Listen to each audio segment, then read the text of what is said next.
This is a very nice cup of herbal tea I just made, and by the end of this video I will tell you why this very specific cup of herbal tea holds all the life wisdom you will ever need, or like most of it at least. Mystery. I will be talking about me somewhat in the video, but really this video is meant to be about you, like specifically you. And so if you hear me talk about myself, which I will a little bit later on, bear in mind that what is important here is not the detail of this specific Homo sapiens's life story, like the fact that I lived it. This is not what matters here today. What matters is the general story that is being shown to you, that you are being seen, shown, and how that story resonates with you. And by resonates, I mean how much you recognize stuff that you've been going through. Okay, this is the point. Okay, my life as a sort of, if you like, metaphor for yours. So how is this going to work out?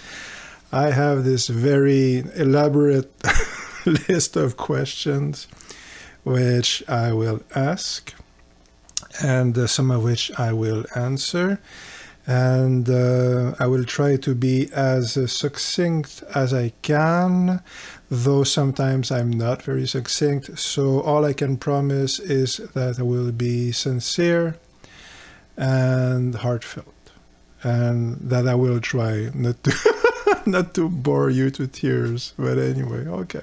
And by the end, I will tell you the koan of the herbal tea. Okay, so my name is Christian Maltais. I'm a poet, a philosopher, musician, many things. And I started this channel like a year or two ago, more like 2 years, in circumstances which might be explained a bit later because it's kind of relevant to this story.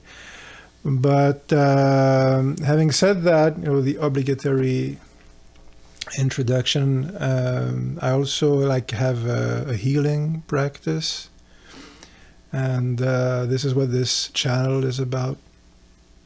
This is like where the healing begins.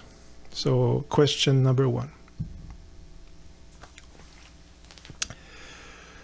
How are you doing?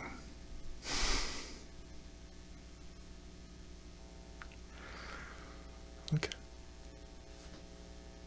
Question number 2. And do try to think about this one. When was the last time somebody asked you that, like, how are you doing, and really meant it? Like, listened to you and was present, and like, how are you? How are you doing? You know? Okay, so question number 3. Feel into your body. How does that make you feel? Not only the fact that I'm asking, but did somebody ask you today with, heartfelt sincerity how you felt? And I really hope they did, because you deserve it. Everybody does, right? But, maybe it's been years, right? And that's tough. Question number 4. Okay, where have I been? This is the About Me section. Okay. So what I'm doing now is I will feel into my body, and I will tell you, well, first of all, okay, how am I doing? And then where have I been? I think I skipped one.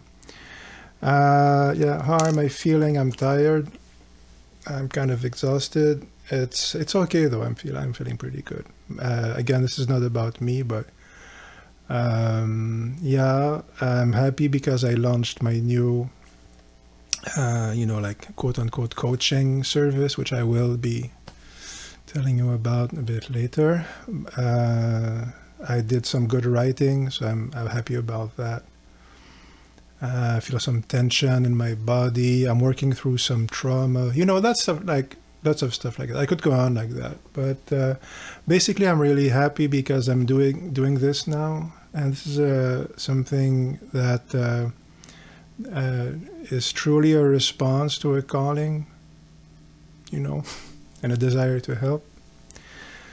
So that's how I'm feeling. Where have I been? I lost my apartment like a year and a half ago. I've been basically homeless. I still am homeless.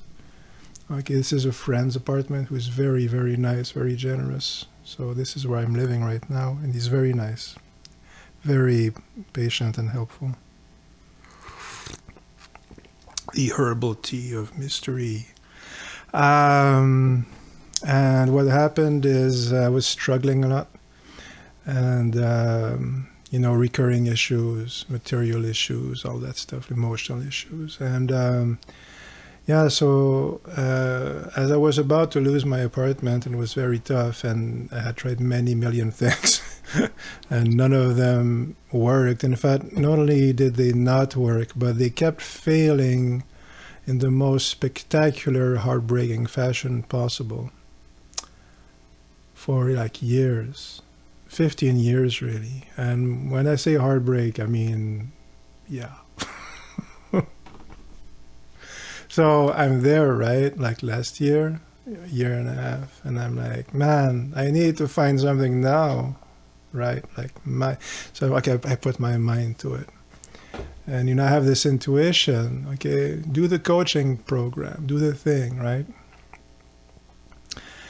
Because it feels to me like I can both, charge a reasonable amount, and at the same time help people. Okay, what can I do? What skills do I have?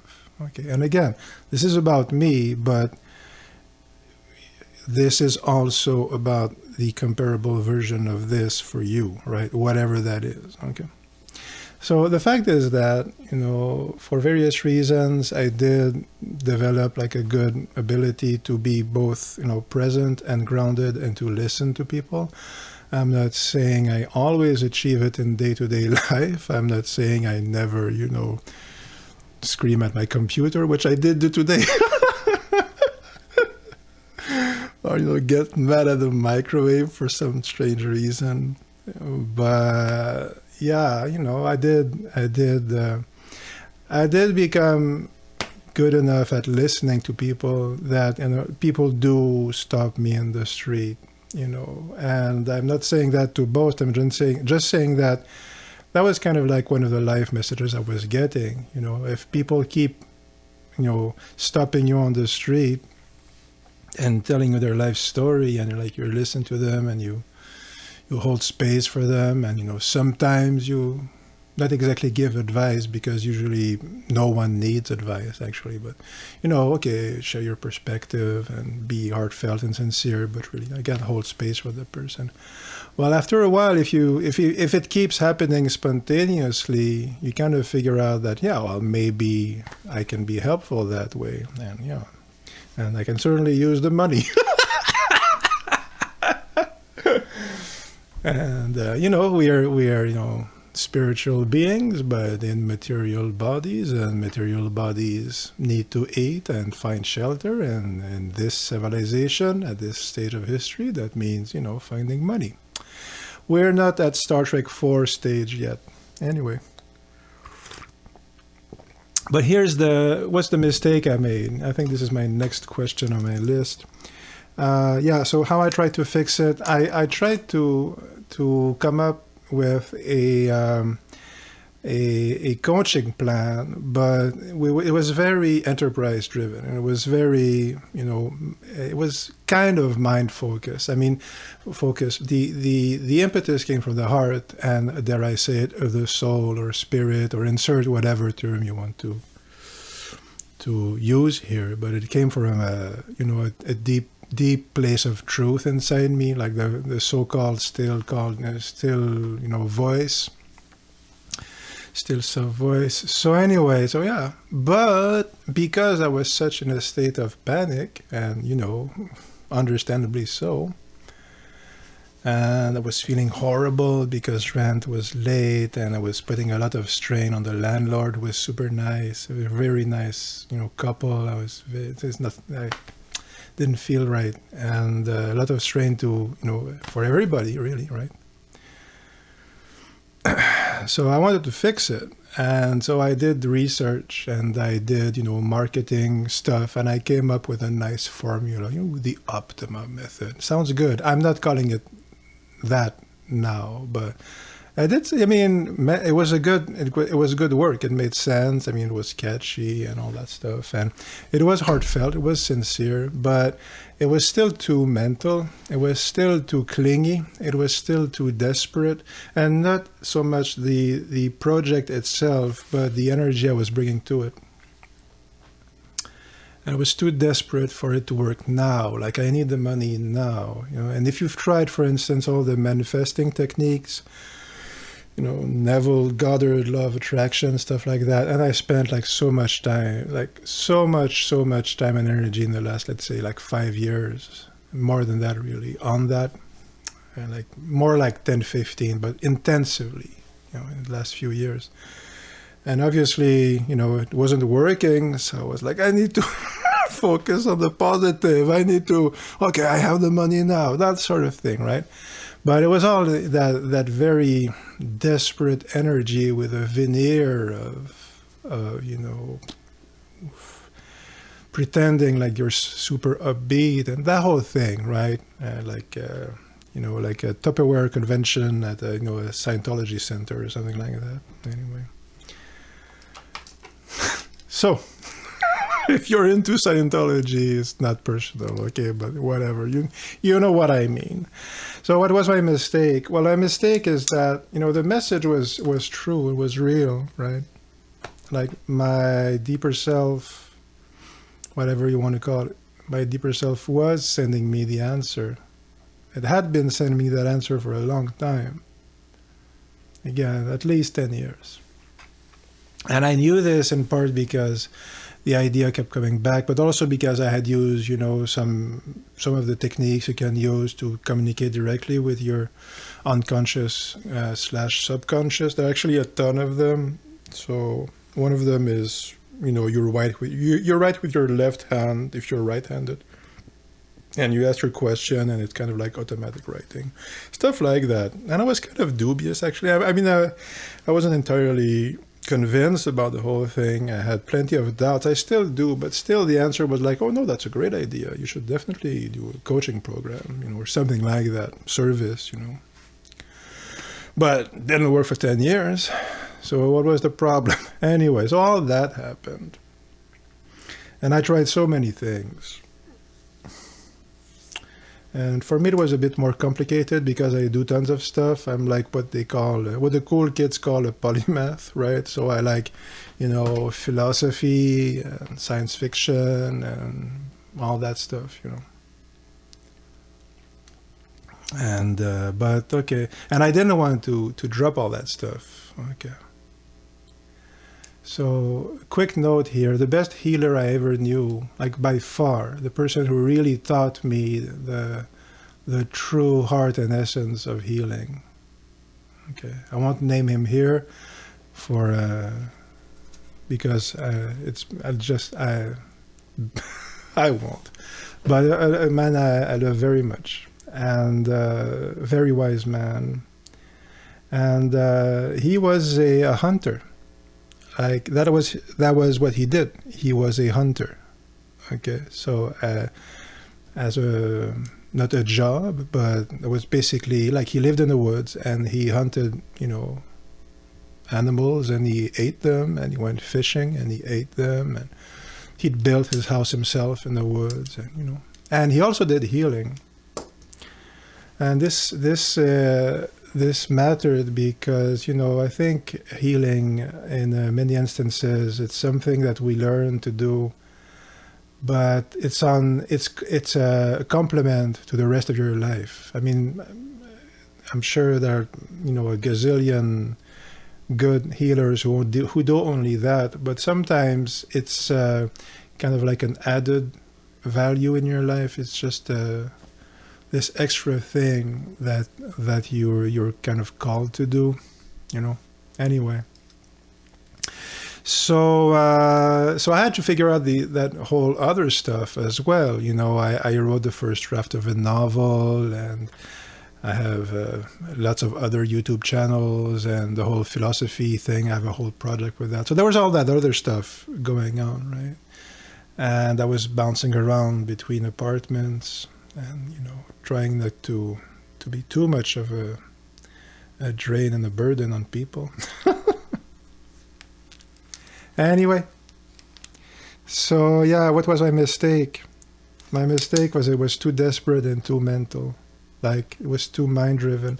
And all the work I did, you know, like the marketing stuff, I mean, it's, you know, it has the smell of sulfur, right? Marketing for a good reason, but it is, you know, part of it is communicating in an efficient way. So yeah, and you know, the Optima thing, it was a good name. I mean, as a project for the business part of it, if you like, I mean, it made sense, but I wasn't entirely comfortable with that whole part of it. First of all, there's nothing wrong with it, but I just wasn't entirely comfortable with presenting it in that way, that type of service. Okay. And anyway, it was too based on I need this to work now, and I need to let my mental find a solution, like my thoughts, you know, the logical apparatus find a solution. And that was the mistake, really, the main mistake. And that was the big lesson there. Because, yeah, so what did I finally do? And, well, I finished the first draft of the novel, and the other stuff I mentioned. I won't bore you with all the details. The philosophy thing was a big, you know, project, but anyway, still going on. But okay, eventually I was like, okay, I still need to, you know, to find a way to earn a living, because visualizing winning the lottery hasn't worked so far, even though I had some miraculous, you know, truly synchronistic experiences, like mind-blowing experiences that basically seem to be, you know, saying you're going to win the lottery. I actually had one of those, like a truly mind-blowing experience, like very synchronistic.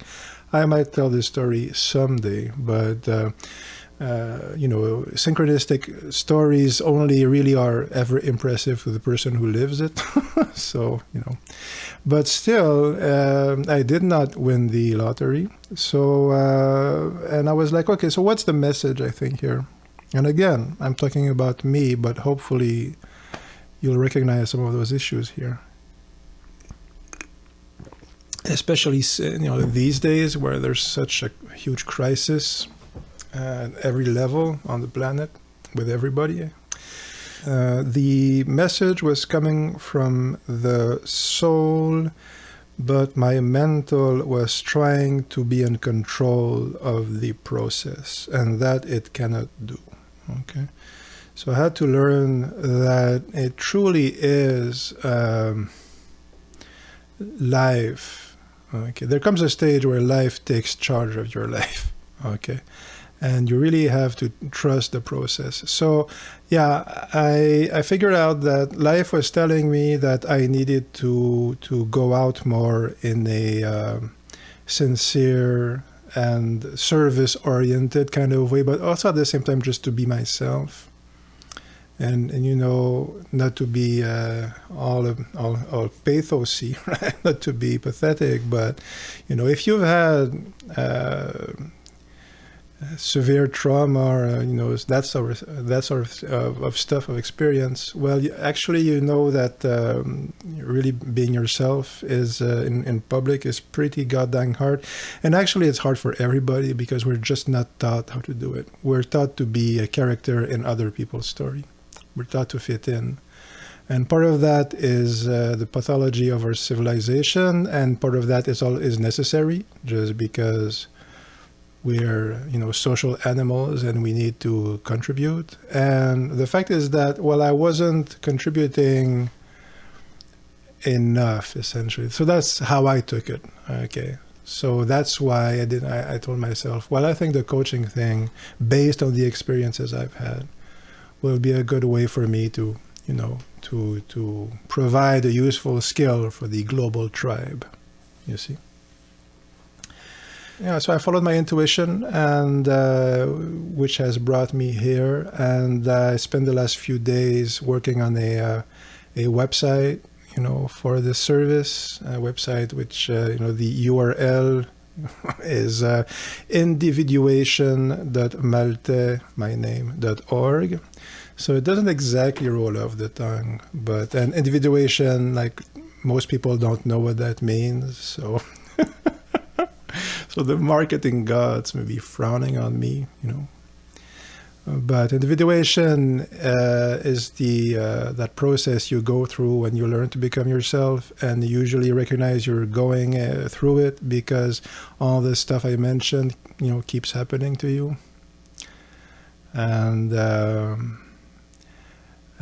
the service I offer essentially is helping with that, you know, because I went through it, and I'm still going through it, but I've worked enough. So I'm enough, you know, through the process that I can, you know, help people. And also other stuff. I had a very, very, very powerful, I was 20 years ago, but like spiritual, you can say spiritual experience. And that took me a long time to integrate, and many big experiences like that. And I had to figure out how to process that mostly by myself. Now, I always got the help I needed, and friends mostly, but, you know, I always got it eventually, some form of help.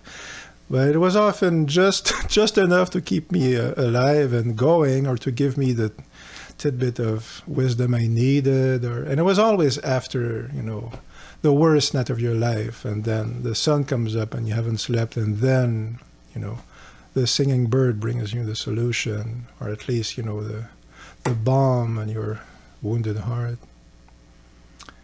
So it's kind of been like that for a long time. But that's how you learn like healing traditionally. And so I don't have a degree. I don't have a medical degree. I don't have a, you know, a therapist degree, a psychological degree.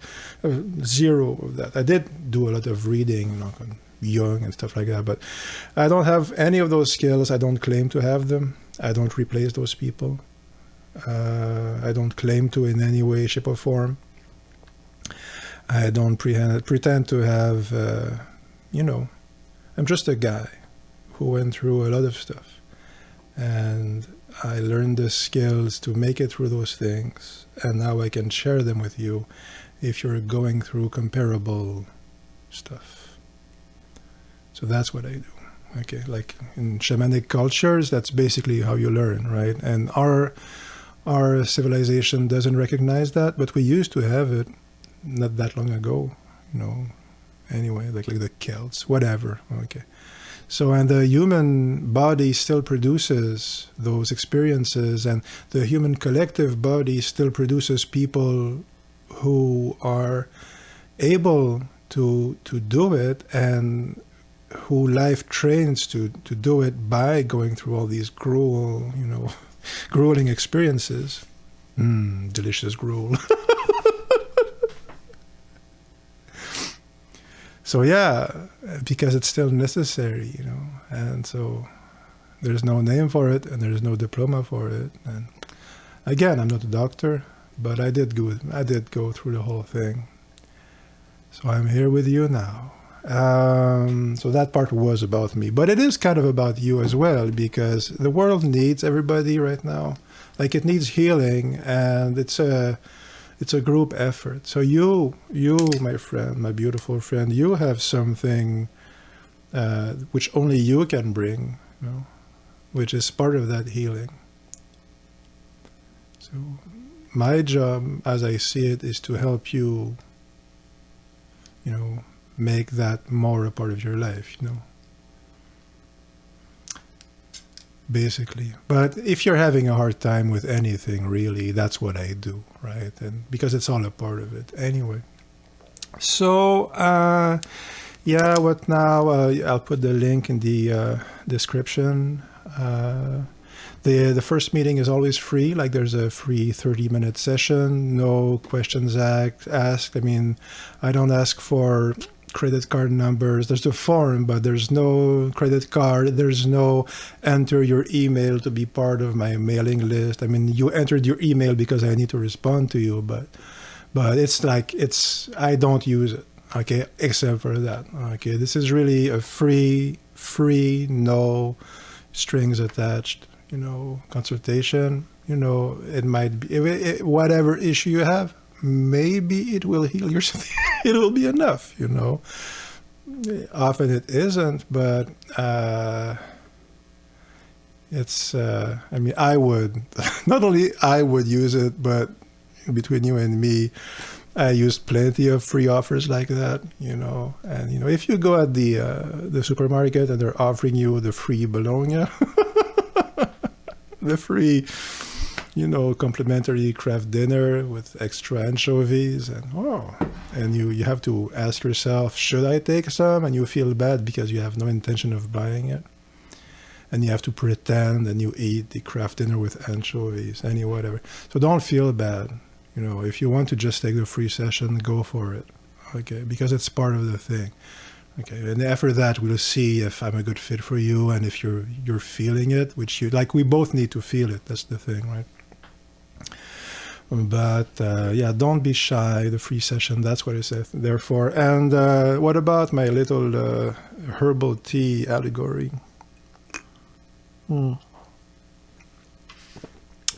So I was you know, heating the water before recording this, like just before, like 5 minutes before recording it, because I said to myself, you know what would be good before, you know, for recording this video, a nice cup of herbal tea. So my intuition told me, go make some herbal tea. So I said, yeah, that's a good idea. So I was heating the herbal tea, and it has a little bowl, which I can't show you. This is part of the story. Those little eggs, you know, and you put your veggie stuff in there. You put your dried herbs, whatever. This is tulsi. This is a sacred basil. It's very good for, you know, mental exhaustion and relaxation and stuff like that. Anyway. So I'm heating the water, and there's the you know, the dishes rack, you know, and I know I used it today, actually, this little herbal tea egg. So I'm looking for it, and I find it, but I only find half of it. So I'm like, okay, where's the other half? God darn it. Okay, so moving the knives and the plates. Oh, it must be here. I know, it's beneath the bowls, and I'm clanging the stuff, right? And I just can't find it. Okay. And okay, well, I only have half of it. I'll, you know, continue my search in a moment. But lo, when I arrive to my boiling water, I look at the egg, and the other half was there. It was there all the time, like all along. This whole time, your aluminum half egg was inside you. Okay, you just needed to look. So I looked at it, and I was like, yeah, it was there all along. It was just in there, right? And I said, this is like the perfect metaphor for looking for everything. Like the answer is always inside you, okay? This is the first part. There's 3 parts, actually, to the life lesson of the herbal tea, you see? And I tell myself, yeah, but it's a pretty, you know, a pretty obvious metaphor. You're just making this up. And yeah, but yeah, so what? I mean, it's still a life message, okay? It's still precisely the message I was looking for, and it's still exactly what I'm telling you here today. Like, you have the answer inside you. And I had it too. I had it all that long, hellish period, like all those decades, really, of hell on earth. I always had the answers. Okay, I was always guided, right? But there was so much stuff going on, so hard, right? So I kind of heard it, but I wasn't sure what to listen to, and so that whole thing. So that's why sometimes having somebody can kind of help you with that. Okay, just listen, and oh, it seems like that might be a solution. Like, you know, because you can kind of recognize when somebody says something wise, and sometimes the person is being super wise, but they're not aware of it. So that's part of the job. But anyway, so that's part one of the threefold lesson of the herbal tea. Part two is, okay, so the answer was inside me all along. And I'm like, that's wonderful, so synchronistic. And I want to hang my little, egg at the side of the cup, but lo and behold, the second time, the little hook is gone. So I'm like, no, this actually hurts me. It's, because I broke it. It used to work and now it's broken. And what if this is just a new message life is sending me, and I have this tang of anxiety? What if it's telling me that you've lost something and now, that sort of fear, that stuff, right? It's telling me that I will lose something needs to die, or stuff like that. I mean, and we're always dying to ourselves every day. Okay, so there's no worries about it. It's not there's nothing to it, really. Okay, we just make a big deal out of it. But really, I told myself, wait a minute, you're just panicking, okay, because you've been through stuff, and so your body sometimes, tries to protect you, so it sends you fearful messages, out of love, really. Because what's the other interpretation? Well, you were hanging on, but don't hang on. Just trust the process, you see, because a little hook. So that was the second lesson. And yeah, and what's the third lesson? Well, yeah, this is a super, almost, I'm tempted to say insignificant lesson, but it's not. It's hyper significant, but it's so small and trivial in its manifestation. And that's the third lesson, because life is really always trying to help you because it loves you. Okay, because your life actually, so, spoilers. Anyway, so, and sometimes it sends you like huge catastrophes because we're so thick-headed, and speaking, raising my hand here. But like if you're